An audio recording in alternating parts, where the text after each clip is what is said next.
السلام علی من اتبع الہدی ورحمۃ اللہ وبرکاتہ۔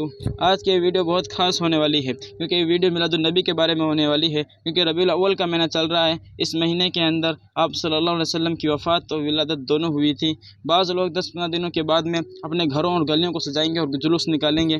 کیا شریعت کے اندر جلوس وغیرہ گھروں کو سجانا درست ہے یا نہیں؟ چلو اس ویڈیو کے اندر دیکھتے ہیں۔ ہم سب کو چاہیے کہ رسول اللہ صلی اللہ علیہ وسلم کی آمد پر خوشی کا اظہار کریں اور خوش ہونا چاہیے۔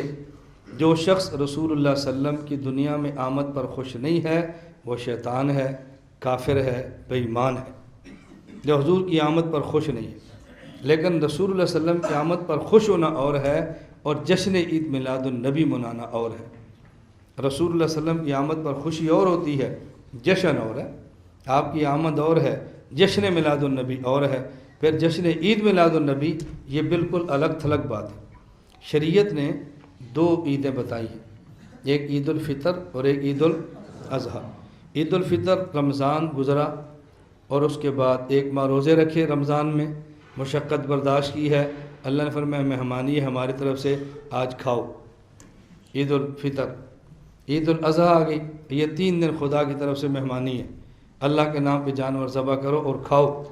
تو ہمارے ایک عید الفطر ہے، ایک عید الاضحیٰ ہے، یہ تیسری عید اور وہ بھی جشن والی، اس کی ہماری شریعت میں کوئی گنجائش نہیں ہے۔ تو رسول اللہ صلی اللہ علیہ وسلم کی آمد پہ خوش ہونا اور بات ہے اور جشن عید میلاد النبی منانا اور بات۔ پھر رسول اللہ صلی اللہ علیہ وسلم کی آمد پر لوگ پرچم لگاتے ہیں، اور پرچم ایسے جس پہ نبی پاک صلی اللہ علیہ وسلم کا روضہ مبارک بنا ہوتا ہے، کوئی پرچم ایسا ہو جس پہ رسول اللہ صلی اللہ علیہ وسلم کے نالین مبارک بنے ہوتے ہیں۔ اور جو ہی میلاد النبی عید کا ان کا 12 ربیع الاول کے دن گزرتا ہے تو گزرنے کے فوراً بعد 2 دن بعد وہ لڑیاں ٹوٹتی ہیں، حضور پاک صلی اللہ علیہ وسلم کے روضہ مبارک کی تصویر وہ مٹی پہ ہوتی ہے، نالین مبارک کی تصویر مٹی کے پر ہوتی ہے، اور یہ سنی بات نہیں ہے، میری اپنی آپ بیتی ہے۔ گزشتہ سال کی بات ہے، ایک بندہ فوت ہوا، میں تعزیت کے لیے ان کے یہاں گیا، میں نے گلی میں دیکھا تو کچھ جھنڈے نیچے گرے ہیں، کچھ جھنڈے اوپر ہیں۔ میں نے کہا نیچے جھنڈا لاؤ، میں نے کہا دیکھو اس پہ حضور پاک کے روزے کی تصویر ہے، تو تم نے روزے کو ناریوں کے اندر گرانا تھا، یہ کون سا تم نے حضور کے ساتھ محبت کا اظہار کیا ہے؟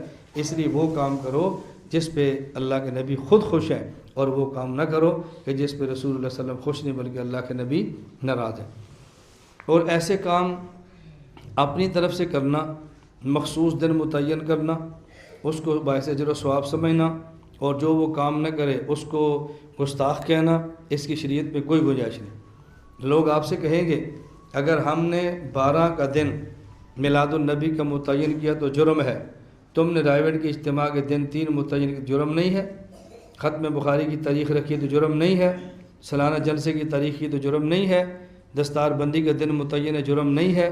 تم نے نکاح کے دن متعین کیا تو جرم نہیں ہے؟ اور ہم نے حضور خوشی کا دن متعین کیا تو جرم ہے؟ میں نے کہا بات اچھی طرح سمجھو، ہم اگر رائے بند کی تاریخیں متعین کرتے ہیں، ان تاریخوں پر کوئی رائے بند نہ آئے تو ہم اسے گستاخ نہیں کہتے۔ ہم ختم بخاری، ختم تحاوی، کوئی اور کتاب ختم کرتے ہیں، اس کا دن متعین کرتے ہیں افراد کو جمع کرنے کے لیے، جو نہ آئے اس کو مجرم نہیں سمجھتے۔ اور ہم اگر جلسے کی تاریخ طے کرتے ہیں تو یہ نہیں کہتے جو ہمارے جلسے میں آئے گا ثواب ہے، نہیں آئے گا تو گناہ ہے، آج جلسہ کرو تو اجر ہے، آج نہیں ملو گے تو گناہ ہے، جو آج کرتا ہے اسے حضور خوش ہیں، جو آج نہیں کرتا وہ شیطان کا ساتھی ہے۔ یہ کام ہم نے کبھی بھی نہیں کہا، تو تمہارے تعین میں ہمارے تعین میں کچھ فرق ہے۔ پھر اسی طرح جشن میلاد النبی جب یہ لوگ مناتے ہیں تو جرم کتنا ہے؟ پورا دن جانور کو لیا، گڈھے کے اندر باندھ دیا، جانور کو لیا اور بلا وجہ پورا اس کو ریڑھی کے ساتھ باندھا ہوا ہے، اور پورا دن پھر اس کو مشقت میں ڈالتے ہیں، پھر روڈ بلاک ہوتے ہیں۔ اس کا نقصان کیا ہے؟ ایک غریب آدمی ہے اس کی مزدوری گئی، ایک تاجر آدمی ہے اس کی تجارت گئی، اور اسی طرح اگر کوئی مریض ہے، ایمبولینس گزرنی ہے، وہ موت کا شکار ہو سکتا ہے، ہسپتال ہیں، رستے آپ نے بند کیے ہیں۔ تو یہ اتنی تکالیف دینا یہ رسول اللہ صلی اللہ علیہ وسلم کا مبارک طریقہ نہیں ہے۔ اللہ کے نبی مسلمان کی تکلیف ختم کرنے کے لیے آئے ہیں، مسلمان کو تکلیف دینے کے لیے ہرگز نہیں آئے۔ میں یہ بات کروں کہ آپ اس کو ذہن بناؤ، خود سمجھو، پھر جس حد تک ممکن ہو اپنے علاقے میں سمجھاؤ، جس حد تک ممکن ہو، لڑائی جھگڑے کے بغیر یہ بات سمجھاؤ۔ اور ایک اہم بات جو اس میں سمجھیں کہ رسول اللہ صلی اللہ علیہ وسلم پیدا ہوئے